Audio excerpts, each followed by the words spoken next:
Saudara Komisi Pemberantasan Korupsi menunda pemeriksaan Ketua Umum Partai Kebangkitan Bangsa yang juga mantan Menteri Tenaga Kerja dan Transmigrasi Muhaimin Iskandar atau Caimin hari ini. Kepala Pemberitaan KPK Ali Fikri menyatakan Caimin meminta pemeriksaan ditunda hingga tanggal 7 September.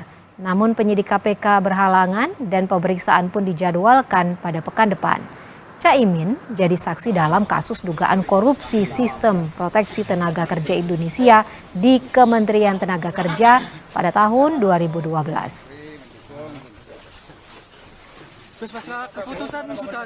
Informasi yang kami peroleh dari tim penyidik KPK tadi menyampaikan bahwa telah menerima surat konfirmasi gitu ya dari saksi ini. Tidak bisa hadir karena ada agenda lain di tempat lain tentunya, dan meminta waktu agar bisa dilakukan pemeriksaan sebagai saksi nanti pada hari Kamis tanggal 7 September 2023. Hari Kamis ada agenda lain.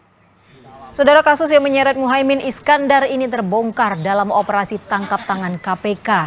3 orang telah ditetapkan sebagai tersangka, yaitu 2 pejabat Kemenkertrans dan seorang pengusaha yang memberikan suap senilai 1,5 miliar rupiah dalam kardus durian.